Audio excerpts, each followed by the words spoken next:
Florencia, una de las ciudades más hermosas de Italia, cuna del Renacimiento, llena de monumentos, iglesias y calles que reciben millones de turistas cada año.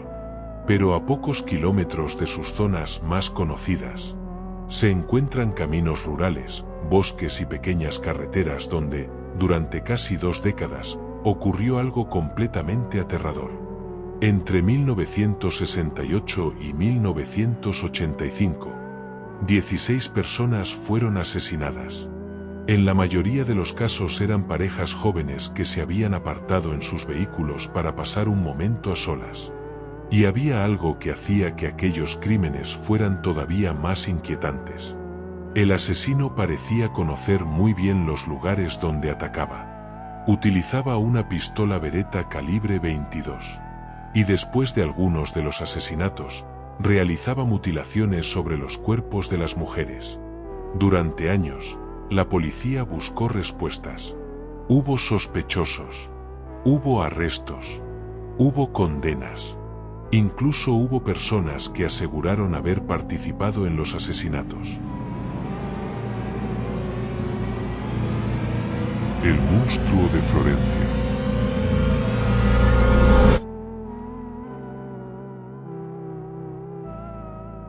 La historia comienza el 21 de agosto de 1968. En la localidad de Signa, cerca de Florencia, Barbara Loczi y Antonio Lobianco se encontraban dentro de un automóvil. En el asiento trasero dormía el hijo de Bárbara, un niño de apenas 6 años. Aquella noche, alguien se acercó al vehículo y disparó contra la pareja. Los dos murieron, pero el niño sobrevivió. Y lo que ocurrió después sería uno de los detalles más extraños de todo el caso. El pequeño salió del automóvil y, según la reconstrucción de los hechos, terminó siendo llevado hasta una vivienda cercana. La policía comenzó inmediatamente a investigar. Y el primer sospechoso fue el marido de Bárbara, Stefano Mele. Mele terminó confesando y fue condenado a prisión. Durante muchos años, aquel crimen fue considerado un caso independiente. Parecía que la policía había encontrado al responsable. Pero 6 años después, volvería a ocurrir algo muy parecido. El 14 de septiembre de 1974, Pasquale Gentilcore y Stefania Pettini, ambos de apenas 19 años, se encontraban en un automóvil cerca de Borgo San Lorenzo. Fueron asesinados. Pero esta vez había algo diferente. El agresor no se limitó a disparar. También atacó el cuerpo de Stefania con un cuchillo y realizó mutilaciones. Este detalle cambiaría para siempre la investigación. Porque, aunque habían pasado 6 años desde el asesinato de Barbara Loczi y Antonio Lobianco, el arma utilizada parecía ser la misma. Una Beretta calibre 22. Y entonces comenzó a aparecer una posibilidad aterradora. Quizás el asesinato de 1968 no había sido un crimen aislado. Quizás había un mismo responsable. Después del asesinato de 1974 pasaron casi 7 años sin que se produjera otro crimen atribuido al mismo asesino. Hasta junio de 1981. Giovanni Foggi y Carmela De Nunzio fueron encontrados muertos en la zona de Scandizzi. Nuevamente, una pareja. Nuevamente, en un lugar apartado. Y nuevamente apareció el mismo calibre de arma. Pero esta vez las mutilaciones fueron todavía más importantes para los investigadores. La policía empezó a observar un patrón. El asesino parecía seleccionar parejas que se encontraban aisladas. Prefería lugares rurales. Utilizaba una pistola calibre 22. Y en varios de los ataques posteriores existían mutilaciones dirigidas principalmente contra las mujeres. 4 meses después, volvería a atacar. Octubre de 1981. Stefano Baldi y Susana Cambí fueron asesinados en Calenzano. Otra pareja. Otro lugar apartado. El mismo tipo de arma. Y nuevamente, mutilaciones. Ya no parecía posible hablar de coincidencias. La prensa comenzó a hablar de un asesino que atacaba a las parejas. Y poco a poco apareció el nombre que terminaría convirtiéndose en sinónimo del caso. El monstruo de Florencia. 1982. Otra pareja. El 19 de junio de 1982, Paolo Mainardi y Antonella Migliorini fueron asesinados en Montespertoli. Este crimen fue especialmente importante para la investigación porque dejó una serie de preguntas sobre el comportamiento del asesino y sobre lo que pudo ocurrir alrededor del automóvil. Mientras la policía intentaba reconstruir los últimos movimientos de la pareja, comenzaron a aparecer nuevos sospechosos. Y aquí el caso empezó a entrar en uno de sus capítulos más complicados. Los investigadores comenzaron a prestar especial atención a varias personas relacionadas con la primera víctima, Barbara Loczi. Entre los sospechosos apareció Francesco Vinci, además de otros hombres vinculados a la llamada pista sarda. Vinci llegó a ser investigado y encarcelado. Pero mientras estaba detenido, el monstruo volvió a atacar. En septiembre de 1983, dos jóvenes alemanes, Horst Meyer y Uwe Russ, fueron asesinados en Giogoli. Aquello fue especialmente desconcertante. No eran una pareja. Una de las teorías fue que el asesino pudo haberlos confundido con una pareja debido a la oscuridad y a las condiciones del lugar. Pero había una conclusión mucho más importante. Francesco Vinci no podía haber cometido ese asesinato mientras estaba detenido. La pista sarda comenzó a perder fuerza, aunque nunca desaparecería completamente de las teorías del caso. El 29 de julio de 1984, Pia Rontini, de 18 años, y Claudio Stefanacci, de 22, fueron asesinados en Biccio. El patrón volvió a repetirse. Una pareja, un lugar aislado, la misma pistola, y nuevamente, mutilaciones. La policía se encontraba frente a un asesino que llevaba años actuando. Y parecía cada vez más claro que conocía las zonas rurales de Florencia. Pero nadie conseguía identificarlo. Después de este crimen, llegó el que sería el último asesinato. Septiembre de 1985.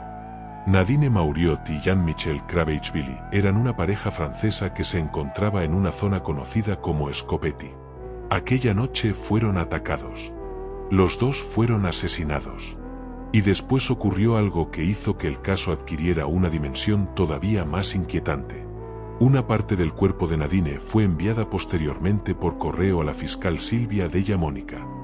Era un mensaje, una provocación, una demostración de que el asesino sabía que las autoridades estaban detrás de él. Pero después de aquel crimen, el monstruo desapareció. No hubo otro asesinato atribuido oficialmente a él. Y aquí comienza otra parte del misterio. ¿Quién era el asesino? Durante la investigación aparecieron decenas de teorías. Una de las más conocidas fue la llamada pista esotérica. Algunos investigadores llegaron a considerar la posibilidad de que los asesinatos estuvieran relacionados con rituales satánicos, grupos ocultistas o personas que buscaban obtener partes de los cuerpos de las víctimas. También se habló de posibles mandantes, de grupos organizados, de una red de personas que podían estar utilizando al asesino para cometer los crímenes. Pero muchas de estas teorías nunca pudieron demostrarse. Y mientras las teorías crecían, apareció un nuevo nombre: Pietro Pacciani. Pacciani era un hombre de la zona de Florencia. En los años 90 se convirtió en el principal sospechoso de los asesinatos. La investigación encontró elementos que, según la acusación, lo relacionaban con algunos de los crímenes. Finalmente, en 1994, Pacciani fue condenado a cadena perpetua por 7 de los 8 asesinatos dobles atribuidos al monstruo. Parecía que, después de más de 20 años, por fin habían encontrado al asesino. Pero entonces ocurrió algo inesperado. En 1996, un tribunal de apelación absolvió a Pacciani. La historia parecía volver al principio. Y justo entonces aparecieron nuevos testimonios. Uno de los nombres más importantes fue Giancarlo Lotti. Lotti aseguró que había participado en algunos de los asesinatos. También señaló a Mario Vanni y a Pacciani. La investigación comenzó a construir una nueva teoría. Pacciani habría sido una de las figuras principales. Vanni y Lotti habrían participado como colaboradores. La prensa comenzó a llamarlos los compañeros de merienda. Vanni fue condenado a cadena perpetua por 4 de los asesinatos. Lotti recibió una condena de prisión por su participación en los crímenes. Las condenas terminaron siendo confirmadas en el año 2000. Por primera vez parecía existir una explicación judicial para una parte importante del caso. Pero había un problema. Pacciani nunca llegó a ser juzgado nuevamente. El 22 de febrero de 1998, Pietro Pacciani murió en su casa. Había sido absuelto en apelación, aunque aquella absolución había sido posteriormente anulada y estaba previsto un nuevo proceso. Su muerte impidió que ese juicio pudiera realizarse. La investigación continuó durante años. El arma utilizada en los asesinatos, la famosa Beretta calibre 22, nunca fue encontrada. Las teorías continuaron apareciendo. Algunos investigadores defendieron la culpabilidad de Pacciani y sus colaboradores. Otros consideraron que la explicación de los compañeros de merienda no conseguía explicar todos los detalles del caso. Entonces, ¿cómo terminó todo? La respuesta más honesta es: no terminó realmente. Legalmente, hubo condenados. Pietro Pacciani murió sin recibir una sentencia definitiva por esos crímenes. Mario Vanni murió en 2009. Giancarlo Lotti murió en 2002. Y ninguno de ellos puede responder hoy a las preguntas que todavía rodean el caso. El arma jamás apareció. El autor material de todos los asesinatos nunca fue identificado de manera definitiva. Y algunas de las teorías más importantes siguen siendo discutidas. Durante 17 años, un asesino consiguió acercarse a parejas aisladas en las afueras de Florencia, atacar, desaparecer y permanecer en las sombras. O quizá, la historia que conocemos no representa a un único asesino. Quizá hubo más de una persona. Quizá algunos de los condenados participaron realmente. O quizá el verdadero monstruo nunca estuvo entre ellos. ¿Quién era? El monstruo de Florencia.